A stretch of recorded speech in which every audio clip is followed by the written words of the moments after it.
Our next talk is from Duncan. Duncan, do you want to tell us a bit about yourself? Yes. Well, I'm Duncan Stephen. I'm Principal User Experience Consultant at UserVision. So we're a consultancy specializing in user experience and accessibility and service design and all related spheres based in Edinburgh. Wonderful, wonderful. What will you be discussing with us today? Well, I'm delighted to be speaking about this slightly technical topic in the dreaded Friday afternoon post-lunch slot. It's called Perception-Cognition-Action analysis. And it's actually a neat process. It's quite an old process. It's not an innovative process. It's an old idea, but I think it's really powerful and it's not very well known. So I want to spread the message about it. No, I appreciate it. This is a sort of topic that comes to mind associated with like socio-technical systems, stuff that people may have heard of, but have you actually had an education on it? So I'm really looking forward to learning from you, Duncan. Great. Wonderful. All right, off we go. Okie dokie. So just quickly before I introduce myself in a bit more detail, just quickly about UserVision. So like I said, we're a human-centered design consultancy. That's the words I should have used. Based in Edinburgh. And we've got specialists in user research, UX strategy, service design, and accessibility. And although our heart and soul is in Edinburgh, we've worked with clients across the world, and we've got bases in London and Dubai as well. So a bit about me, Principal User Experience Consultant. I've just been teased about that job title. Basically, it means I lead the UX team, which is a pleasure to do. I've been working in user experience and related spheres, web management, and so on for about 15 years now. Done it with a wide range of organizations. A lot of my background has been working with higher education institutions, and have been delighted to speak to a few people who've worked in higher education and are still working in higher education. And since joining UserVision a couple of years ago, I've had the opportunity to apply those UX skills and knowledge to a wider variety of clients and different types of products and services, which has been really fascinating. And of course, doing a lot of work in healthcare more recently as well, which is what I'm here to talk to you about. It's been really interesting speaking to people over the past couple of days as well. I mean, I was talking about how I was kind of pensive about having this post-Friday post-lunch slot. But of course, one of the joys of speaking a bit later in the conference is sort of seeing the running themes, and we've heard a lot about how do we better meet the needs of GPs and the difficulties using EHRs and all the systems that we're throwing at them. And when we're designing something new, we're throwing another new thing at doctors and GPs and healthcare practitioners. We've had people talk about accessibility, and I'll touch on that as well today. And I've had some interesting chats with people about what is UX? We always talk about what is UX, and you were alluding to this earlier, Giles. Different people mean different things sometimes when they're talking about UX, and what does it mean? My background, my undergraduate degree was in the social science, it's in economics. I was interested in behavioral economics, so I was very interested to hear your talk earlier, Hayden. And that's what drove me into UX, was that being able to apply those social science ideas. So this is what I'm going to be speaking about today is a little idea from social science, a simple psychology idea that we can apply in our work. I want to start by talking about a medical device that's dear to my heart. It's a thermometer. The reason this is important to me is because I have two children. One of them's 3 years old. One of them's 2 months old. I'm very popular in my household right now for spending time in London when I've got a 2-month-old baby. But if they wake up in the middle of the night, for whatever reason, they're screaming, I might be worried about their health. And one of the things I'm going to do is take their temperature. And that's a really tough situation to be in. As a person, as a human, I've been woken up. It might be 2 o'clock in the morning. I'm tired. I'm panicking because my kids are screaming. What's going on? I'm half asleep. I'm not thinking straight. I'm panicking. It's dark. I need an answer fast because I'm worried. And there are all sorts of things about that situation and that environment that would make it easy for me to make a mistake. And when we're talking about healthcare, if I make a mistake, it can have serious consequences. So this thermometer sets my mind at ease because of the way it's been designed, because the way it's designed helps me avoid making an error. That in turn helps me stop making hazardous mistakes about the healthcare of my children. So how does the design of this thermometer help all that and help prevent hazardous situations? The Perception-Cognition-Action framework is what can help us understand that. First of all, why does it matter? some research has shown that 71% of medical device faults arise at the design stage. So this paper, they looked at 150 issues, problems that were caused by medical devices in the US and the UK. They analyzed 150 of those faults and found that 71% of them were down to a design flaw. It's interesting, I kind of read the paper, and there was a handful of items that were described as being, faulty use. And that can cover things like, if you're using a product that's out of date, fair enough, that's faulty use. One of those handful of items was actually a device that a surgeon inserted into a patient the wrong way around and caused a death. And I'm thinking, they're categorizing that as faulty use, but, you think about industries like aviation where they try to absolutely avoid blaming a human being for an issue like that, because that's ultimately, a surgeon is a very smart person, very specialized, but also in a high pressure environment. Are we really blaming a human for doing that? Is there not a better way to design that device so that the surgeon can't make that mistake? So yeah, we've got a big problem with design because these are potentially avoidable if we do a better job as designers. So regulators are onto us. They're demanding better, and they have been for a while, actually. So to give you one example, we've talked about standards a fair bit. A few people have mentioned it. Back in the year 2000, the US FDA Center for Devices and Radiological Health started explicitly recommending that medical device manufacturers should incorporate usability engineering into their processes. So it's been a long time that they've been explicitly recommending to device manufacturers that we should be doing a better job and understanding what's going on with the usability of these devices. And gradually over time, that advice has become a bit more detailed. So in 2016, they included the PCA model in this guidance as a way of helping manufacturers to understand a bit more clearly, how can you actually do that? So it's one thing to say, yeah, let's do usability, let's think about user experience. How do you actually do that? And PCA is one of the models that they recommend using. And it's now part of an international standard. So IEC 62366, fascinating bedtime reading. I'll be reading that when I'm up with my baby this weekend in the middle of the night. But this is an international standard specifying a process for manufacturers to analyze, specify, develop, and evaluate the usability of a medical device as it relates to safety.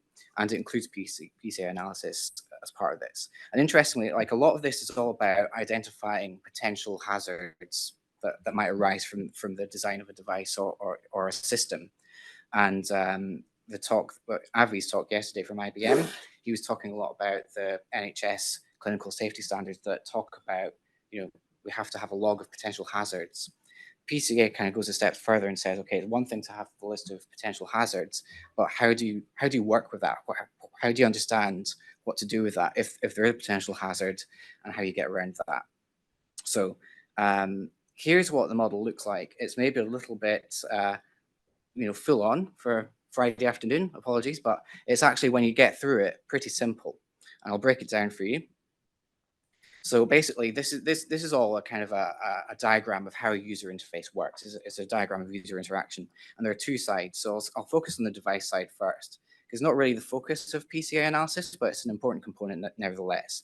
So on the device side, it receives an input, it processes that input, and it produces an output.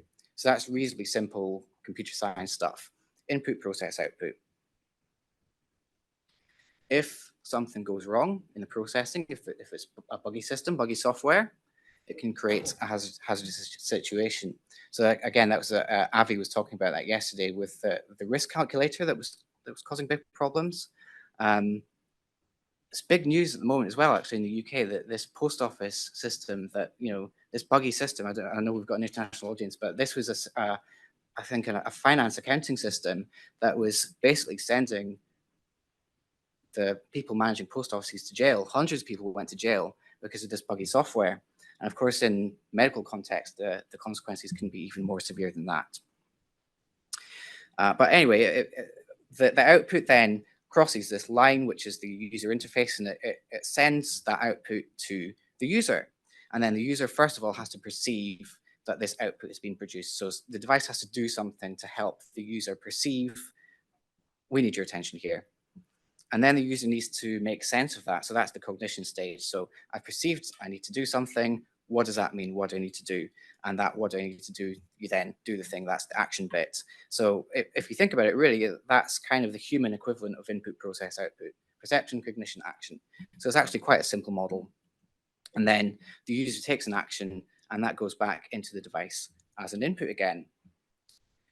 Before I go any further, I'm interested to know, does anyone drive a car with a touchscreen interface? How do you feel about it? Hate it. Why do you hate it? Because it's distracted. Mm-hmm. It doesn't give me the regular affordances. I don't never know what is exactly the speed of the system. Right. Changing temperature is like 6 clicks. I Yeah. can't do that when I'm driving. Yeah. Apps. Right. Yeah. So it's fancy as it looks. Yeah. There's a study done, or some research done by a Swedish automotive magazine, that they were looking at these touchscreen interfaces in cars. And the worst performing car, they asked drivers to complete 4 simple tasks, common tasks, while driving. It added 44 seconds to the process by having these touchscreens. And in that time, the car traveled 1.5 kilometers. And it's interesting to consider, what is it about the touchscreen that's so difficult to use? And I think using PCA analysis again helps us kind of understand that. It's all to do with perception. So I'll walk through in step by step the sorts of things that this model can look at. So for example, with perception, it might be things that you can see. So for example, in the thermometer that I love so dearly, it's got a backlit screen with color-coded results complementing the actual temperature reading. So that helps me understand what's going, or perceive what's going on there. It might be something that I hear, so the device beeps. And I think there are a few different beeps to tell me different things. And it could be something I feel. So the tactile buttons on this thermometer help me know that I've initiated a temperature reading. That's quite important. If I can't see the thermometer, it's dark, or I might be holding baby with one hand and taking the temperature of my toddler with the other. And it turns out that that's the issue with these touchscreens in cars. It's not the touchscreen itself, or it's not the fact that you can't see it. It's the fact that you can't feel a tactile button, feel it pressing down and pressing back up on your finger, and that kind of haptic feedback. So those are all the things that are covered by perception. Cognition, this is where a lot of the action happens. I think a lot of the most interesting analysis can be done. So cognition can cover things like memory. So if I'm in the middle of the night thinking, is my daughter's temperature improving? How can I remember that in the middle of the night? So this device has a built-in memory function, so I can look up the last 10 readings, and it ties with a common usability heuristic that most of us will be aware of about promoting recognition over recall, right? So this thermometer has that kind of safety net. I can recognize what the past temperatures were instead of having to remember them in the middle of the night. And things like rules are covered as well. So normal temperature ranges vary by age. So this thermometer kind of, another safety net it creates for me is that it's impossible for me to actually take the temperature and initiate that reading without first selecting the age of the person whose temperature I'm taking. So that's really important for me in my current situation, where I've got one child who's more than 36 months old and another who's less than 3 months. Yeah. And things like knowledge as well. So our understanding of units also comes under cognition, and that can cause some big issues as well. So I know we've got quite an international audience today. Would everyone feel confident to know if 37.5 degrees Celsius is a safe temperature? Is anyone who might feel like they're on shaky ground there? I see someone shaking their head there. Yeah, yeah, no idea. Yeah. So you. Depends on the age of the kid. Well, yes, yeah, absolutely. I'll get onto that. But yeah, so. How about now? Do you feel a bit safe on safer ground? Is it, yeah? Do you feel like that's safe?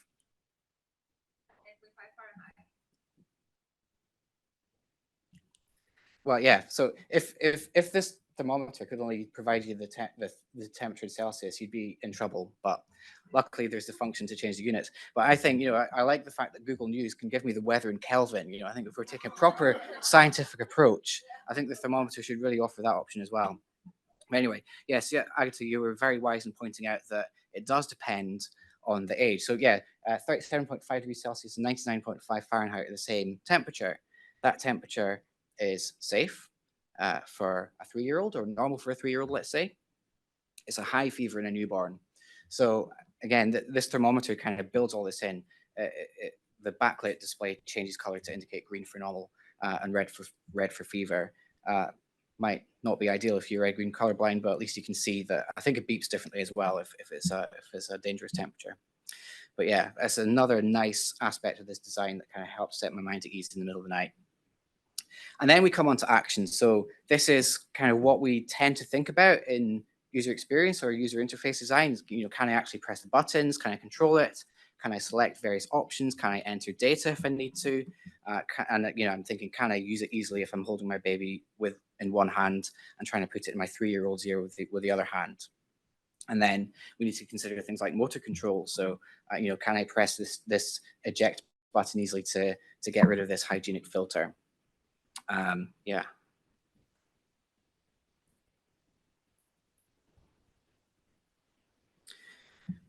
So that's kind of how you break down various different types of things that are going on in that whole. It's a chain of events that happens inside on the user side, inside your brain, almost. You know, your perception, cognition, action. And like I said, that you know, when you take the action, that sends it back to the device, which processes it and creates an output. And we talked a bit about the hazardous situations that can arise from faulty processing, if it's a buggy software or a buggy device.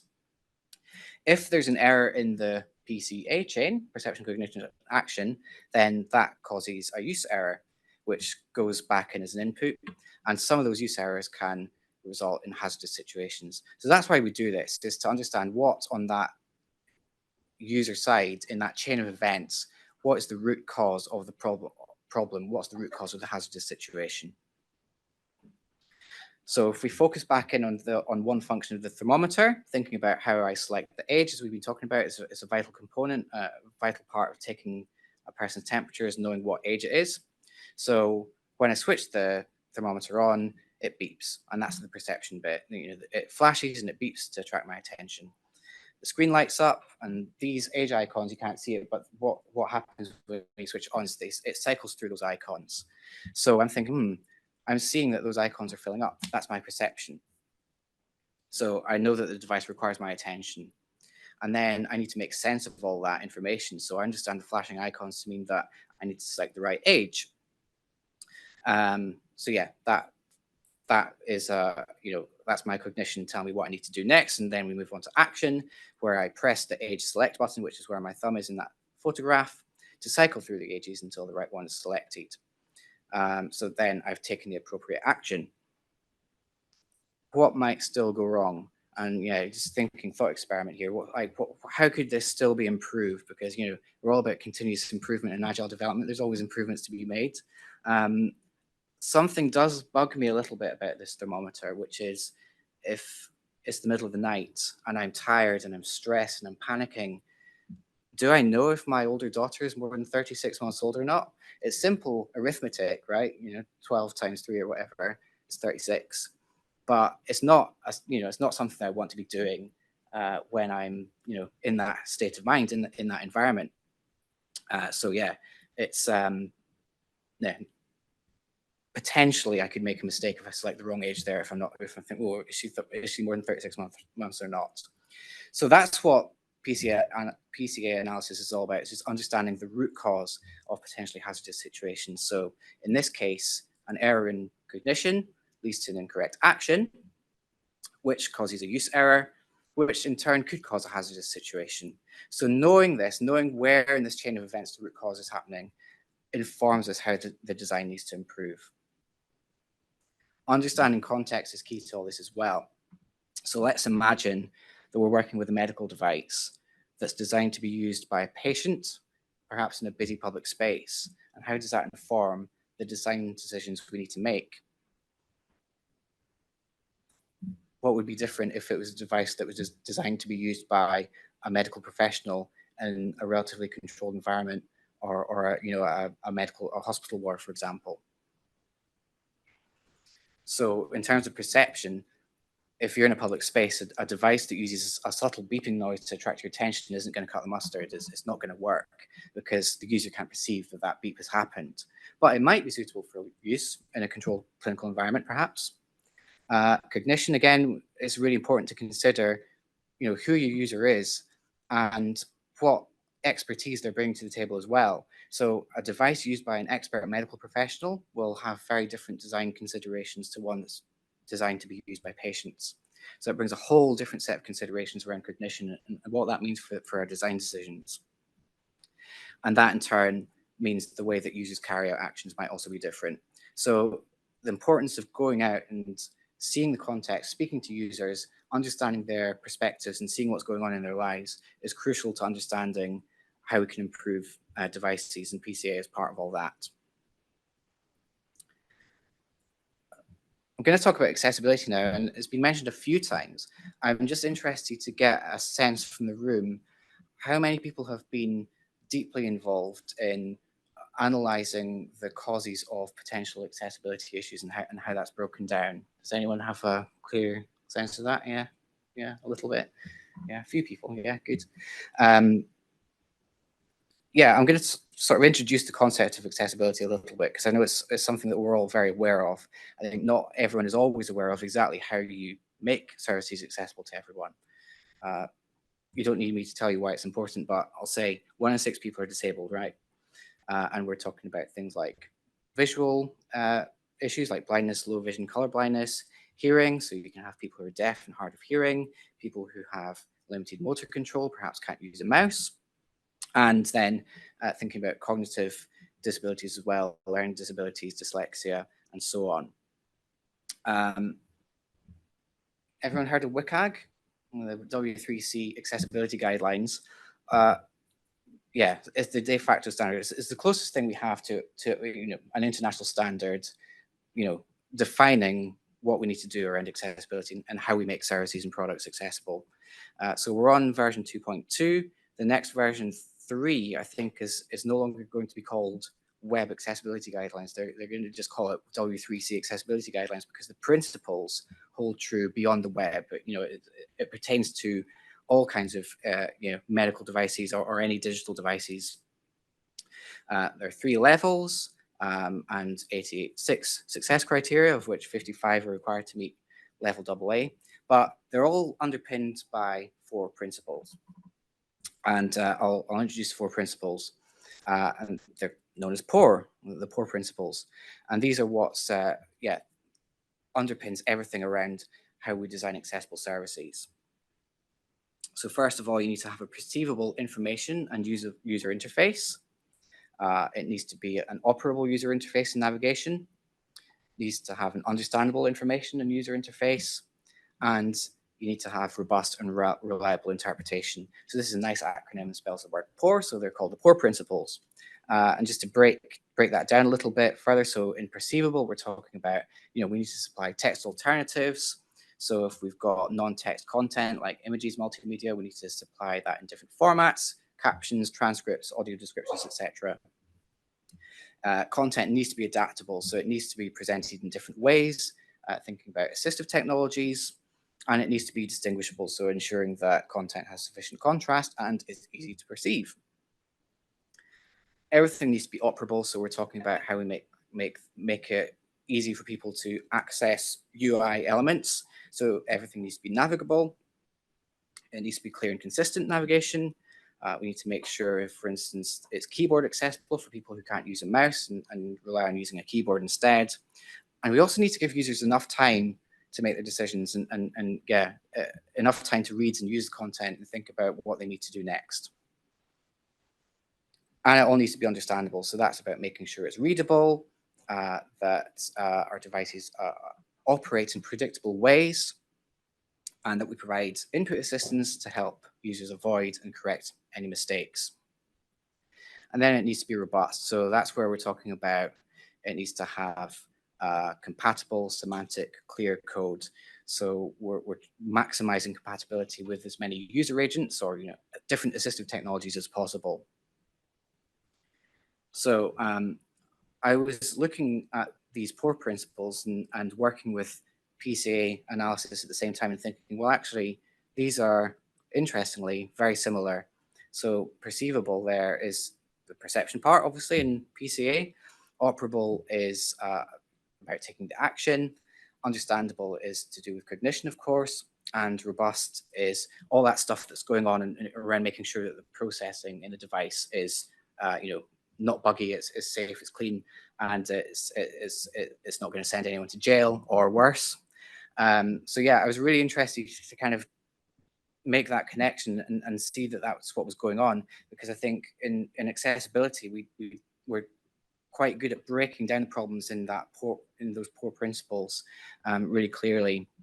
And I think PCA analysis gives us a framework to do that same kind of job in terms of wider usability. So I'm going to walk through an example of working with PCA in practice. So this is a case study. We've done some great work with our clients, Omron Healthcare. They're working on this multi-disease platform, and that involves an app that's being used by patients, but also a dashboard that GPs have to use. So the idea behind this app is that it helps GPs manage a range of chronic conditions, including hypertension and heart failure, and patients can monitor their vitals and input data, input blood pressure monitor readings into this app, which then gets sent to the GP. So Omron wanted to understand what's going on with patients and healthcare practitioners, understand their context and requirements. And they asked us to do this PCA analysis for them around this. So I'm going to give some examples. Yeah, I've talked a fair bit in theory and just trying to make it a bit more tangible, talk about some real examples of how we've used this model to improve decision-making and make design decisions. So, and this is from the GP dashboards, and something that we found around perception is that in the usability testing we did, people found it difficult to visually align the intended condition with these radio buttons. There's probably a Gestalt principle, I'm sure, that explains why that is. But yeah, basically the buttons are too far away, and there's at the same time too much text sort of in this condensed format. And it's making it really difficult for GPs to select the right button there because there's so much going on there. But at the same time, the controls are so far away from the information that tells them what the right one is. On the patient app side, we saw that people just weren't seeing this menu button, the hamburger menu. Don't know why they still exist, because anytime I see it in a mobile app, it causes problems, but somehow we're still designing them. It went beyond that, because our accessibility audit also showed that the menu button state didn't even change when it opened. So it was being announced to screen reader users as a collapsed menu button even when it was open. Cognition, so this is back to the GP dashboard. So yeah, these lack of labeling means that they needed to think about, is this systolic or diastolic numbers that we're typing in here. It was not clear. It was not clear to the users of this system. And from an accessibility perspective, we saw over and over again in this system form fields not being associated to their labels. So that causes real confusion to screen reader users. Here's a really interesting one about cognition. So this is a screenshot of something that we saw happen over and over again in usability testing with patients of this app. Can anyone see what's happened? Because users weren't even realizing that there was a big problem here. Kilograms. People over and over again were entering unrealistically low weights because they were being asked to supply their weight in kilograms, which, again, we've got an international audience, but unfortunately in the UK, a lot of people don't intuitively use kilograms when they're measuring themselves. They're using stones and cubic furlongs or whatever it is, these imperial measurements. But yeah, obviously, healthcare practitioners, I'm sure, are likely to want to have your weight in kilograms, but we can leave that to the system, right? That's the system's job to translate. So yeah, we saw these British people using this app, just typing in unrealistically low numbers, not even realizing they were doing it. They were assuming that they were being asked to supply their weight in stones, because that's the way that they work with their weight every day. And from an accessibility standpoint as well, we saw that this people with their mobile phone number it would throw up this error message saying country code is required. It's not in the right place because it's, there's a field in between the country codes and that little error message. So it could be missed by screen reader users. And we saw that actually causing problems in usability testing as well. And then in terms of action, this, believe it or not, is supposed to be a checkbox. It looks more like a radio button, but users didn't even realize it was a radio button. They just thought it was a nice circle. They thought it was a decoration. And yeah, so yeah, people didn't realize that they're trying to do that. They're trying to take this off, where what they were doing was they were selecting the words, expecting to go in and be able to, see some more information or more context about what they needed to do there, and getting pretty frustrated about it. And again, a similar accessibility problem where screen readers were announcing this as unlabeled. So patients just couldn't take the appropriate action. So that's a problem with the action. They saw the circle, so they could perceive it. They just didn't know that they were supposed to take an action around it. And for GPs, yeah, we talked a lot about the complexity of these systems. And this is an example of a screen that was in this GP dashboard. And people just didn't know how to get out of this screen and get back to where they needed to go, because there's so much going on there. And it's just not helping them at all. So we were able to apply this PCA framework, and we did multiple rounds of this, and doing it iteratively and continuously improving. So we've seen there some things that in retrospect are like facepalm moments in design, but it's been actually quite inspirational the way that Omron have gone about it and worked with us, because in the end, it's been a successful product. It's been launched and it's become successful, and a lot of that has been around this, conducting this research and analysis and making iterative improvements according to users' needs. And a vital part of that was sort of working with GPs, doing the usability testing with GPs as well, making sure it's accessible and trying to streamline the ways of working. So yeah, all this obviously helping us capture potential improvements to the existing system. And Omran say that we identified user needs that go beyond its initial implementation.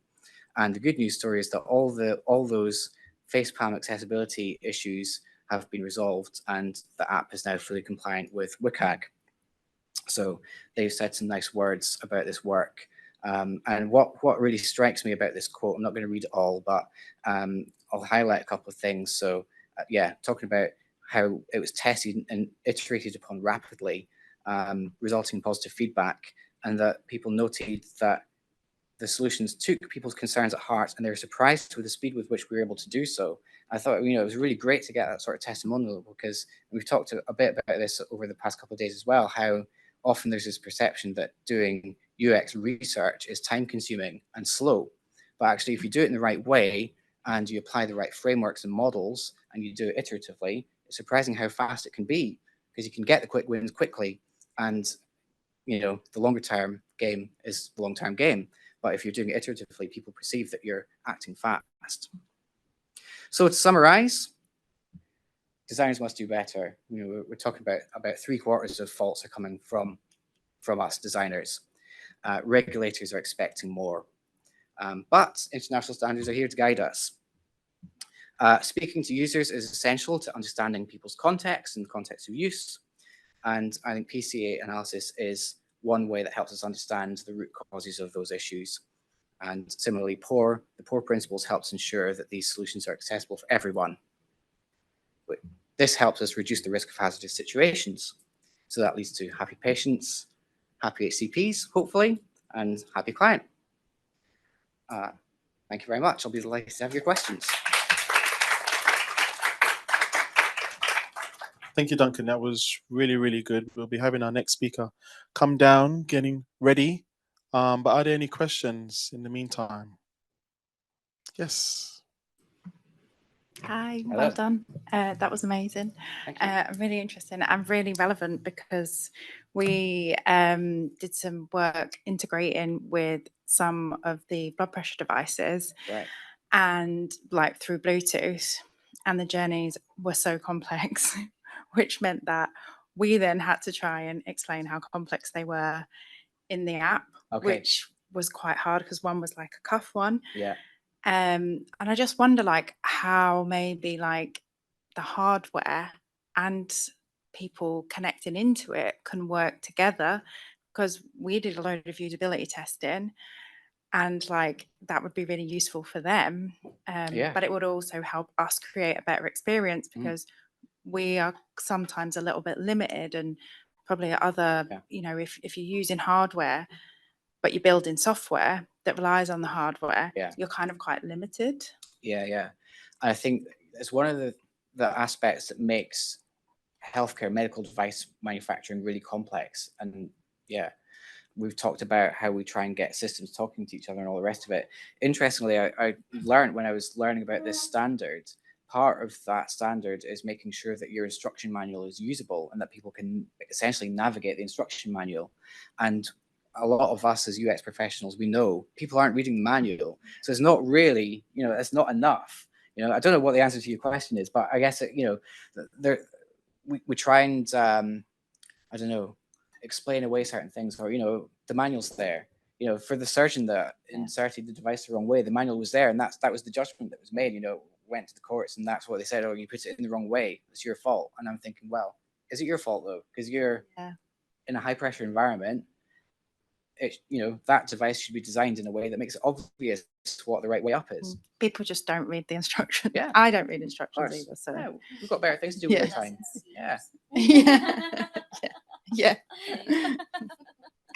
Find a common issue with instructions in healthcare when it's aimed at clinicians or patients, but particularly to clinicians, is that it's just another layer of catch-all for training. And training has only been instituted because the design wasn't good enough.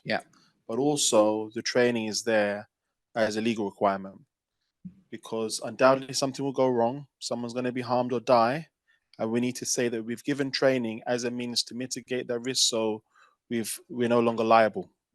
Unfortunately, that's the reality of it. Another thing, back to that point about communication from your question earlier, you know, obviously clinicians write things down because it's a way of communicating with other clinicians. I think that is obvious, that there's not going to have one doctor, if it's a hospital-based care, that's going to be dealing with you, or even in GP, someone else might see you. But the other most significant reason, almost as significant as passing on knowledge so that other clinicians can be involved in care, is that that's for our own legal protection. There's something that we're taught is that if it's not written, it's not been done. And which in some respects kind of makes sense. Like the patient's got a cannula in their hand and we've given them IV antibiotics, and we've shown through the actual data results that they are getting better. So we know the treatment has helped, right? But if you haven't documented in the notes that you've given the cannula to get that infusion, and something was to ever go wrong, they'll be like, who's to blame? So that's why as well, for like that legal liabilities, we want to say that it was this member of staff that made a mistake, and then the punishment goes to them, or at least we will say it's human error. Like many times when we say something's gone wrong, it's just classed as human error, and it's not appropriate, because if things were designed better, most of the time that's the cause, rather than the human using the tool. But any more questions? Yep, at the back. Thank you very much for such an interesting presentation. I'm James. I'm a software engineer for a company that develops medical ventilators. And for me, of course, you spoke a lot about the standards that are already available and accessible. And of course, we also make use of these standards. But one thing that we have trouble with is dealing with those standards. I mean, there's a lot of information in there, but it's all presented in a very inaccessible way. I wondered whether you had any thoughts on that. We were talking about this actually, that, you know, to have access to these standards, even you have to pay to access them, right? And we're talking about the safety of patients and the efficiency of the healthcare system. And I don't know what a better model for that is, but they're technical documents, aren't they? And I guess it's what we were talking about earlier about the, you know, you're asked to read the manual, you're asked to read the standards, you're supposed to kind of comprehend all this, and that will cover your bases. I mean, I guess we've cherry pick this PCA analysis, which is just one bit, or it's a suggestion that's in the standard, and it's, you know, one of the reasons to work with it is because it is relatively simple. You know, we can sort of apply it, and you know, it doesn't require a radical change to our processes, because basically it's usability testing, but it's just a way of breaking down your findings in a way that can help you inform your designers, you know, what actually what decision you need to take. So yeah, again, I don't have a clear answer for, you know, how we make standards more accessible or easier for people to comprehend or all the rest of it, but yeah, just some thoughts. Thank you. Yeah, that's a really good question. From my own experiences, and it'd be good if anybody else actually has an experience with this. Yeah, you want to offer? Okay, you've had experience. Yeah, let's hear. Introduce yourself as well, please. Hi, I'm Osnor. I'm the Director of Design and Research for a government business called Genomics England, and I used to lead the design team at Google Health and DeepMind Health before then as well. And I worked on a couple of medical devices, and I think the standards question is a really interesting one, because I've read the 62366 many times and trained myself and my teams. It's a dry read, and I think the trick is actually applying that and turning the standard into policies for your processes. And that's very specific to how each team is set up and how you're developing software. I really like the tools, and there are some, you know, more generic things that you can use, but it really differs from if you're building a physical device or a software device. And like I said, what's your general software development lifecycle is like. It does require a lot of translation, unfortunately. But once you get it down, and doing it in a cross-functional way is really important too, because it's now, I'm glad that you're here as an engineer, because it definitely requires a collaboration between different teams to make it work really, because it's ingrained in the way that you produce these things, because it's not just the designer's job to think about the safety, it's a cross-functional effort. And if you bring a team together and say, how are we going to think about this, and create that culture change in thinking about safety and accessibility and usability, that's really kind of where it starts.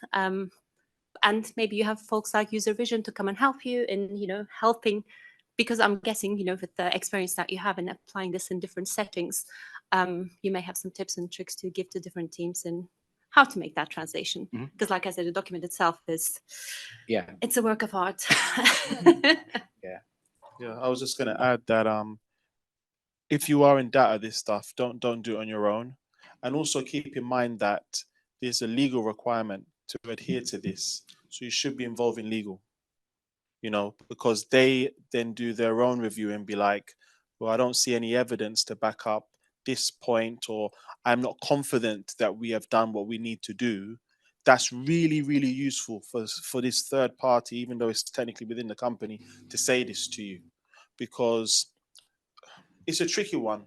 We heavily influence us being able to be regulated whenever we're dealing with tools for our teams, our products to be regulated as UX professionals and other members of the product team, such as engineers. But I don't actually think it's technically our responsibility. Like what I was saying in our talk, we have some power to influence this, but we don't have the full responsibility. It's actually more legal and governance. So I always include them, you know? Yeah, and in our work, actually, you know, the reason they wanted to pursue this approach was because they needed to, as part of an internal kind of check, you know, before they could proceed, they had to get this signed off that it had passed this PCA analysis and there weren't any kind of risky hazards left in there. So yeah. Right, we got another question. No, please add on, because we actually need to talk, because we're not ready for the next talk. So feel free to. Well, I'll be happy to fill in the space then. So hi, Lee Moore-Yorblifker from Memorial Sloan Kettering Cancer Center. So it's a little bit different because at MSK, the hospital I work at, we have a lot of different software. So internally, we have a design system team, and they've faced that exact challenge of like, how do we make everybody else think about this? Because this is so dense. And it's like, if you're talking to a product owner, they're just like, just tell me what I need to know, you know, like just break it down for me. So there's been a lot of effort on that team over the last year to like create kind of like a simplified checklist of, in a way that's like really easy for other people, like the cross-functional side, the process to understand and to access without being so intimidated by the density and of what's in there. So it's taken a lot of work for that team to create that. and share that. And then we've had to have product people like advocate for it and it become part of our process. It's just like a whole thing, but it's definitely an issue that we felt as well.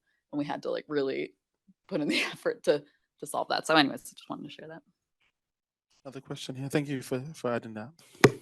Hi, my name's Sharon. I'm a CX strategist working for Momentum in South Africa. I just wanted to ask, I think a lot of the challenges I've had with end users, which is usually the member in my case, has been to make the process as quick and seamless as possible. I'm wondering, when it comes to these sort of errors, especially with clinicians where entering the wrong information could be deathly, is there an onus on the member to the user, the clinician, to sort of double check what they're entering, or do you almost put obstacles in place to slow them down to avoid the doctor sort of switching off and just pressing the buttons that they know? And it's even things like on an iPad, the slip of a finger could be a user error. So how much of design is actually about slowing the process down rather than speeding it up? I think that's a fine balance I'm interested in. Yeah, and it's a really interesting and useful point, because I think a lot of the time in wider UX spheres, often there's a lot of focus on reducing friction, making it easier. But like you say, that can almost slip you into an autopilot mode. And what's interesting, I don't know, but Giles, maybe you can input on the clinician side, but there's an interesting feature of the thermometer, and the way that my attitude around that has changed since my baby was born, because I used to find it frustrating that I had to select the age first, right? Because it was another step in the process. I just wanted to take the temperature of my child, right? And it's making me select her age first. Why can't it just be set on 36 plus months? Because everyone that I know is 36 plus months. Now, of course, I've got someone who's less than 3 months. I'm actually pleased that that function exists, because it makes me take that step back and breathe a little bit and think, oh yeah, it needs to be reading it differently, because I need to select the age first. Briefly, because we are, I believe, ready to move on, but there are quite a few different scenarios, which means that we have to take in consideration that yes, we may want to slow down the clinician so they're not just rushing and not reviewing what they've inputted, but in context, a lot of times their interaction is not to update the system, but to get data out of it. So a good example would be a patient is unconscious, they've had a cardiac arrest. Are we supposed to resuscitate? Generally speaking, that information is handed over orally. So people know, all in the team, if this patient's heart stops, you should or shouldn't try and resuscitate them. But then if we do get their heart back into the right rhythm, we need to find out the cause for it if it's not completely obvious, and have to give ongoing treatment beyond why they're already in the hospital. That information again can come from the other staff, but if we're looking for a new diagnosis, a new trigger, we're actually investigating now. And as mentioned before, the EHR is one of many sources of truth, and there you want to make sure you can get the information really quickly. And notoriously, the summary of like name, date of birth, current diagnosis, allergies, current treatment, that's there. But what if I also need to look back at letters? Which letter do I start with? From which department, if they've got loads of different diseases, loads of different specialities, and you're starting to hunt, and then you don't want loads of barriers now. So it is complicated. I think ultimately, just like with any project that you're working on, you want your solution to try and fit in seamlessly into someone's workflow or just way of functioning. And that's what I think is seen as a common, consistent problem in digital health when designing for clinicians, is there just isn't enough deep understanding of the intricate workflows that the clinicians have, because it's standardized maybe within a department and within a discipline, but that isn't also then still standardized across all workflows globally. You've got to still do loads of user research at the end of the day to fully understand all of that. But thank you for the question. And thank you as well. Great talk. Thank you. Right.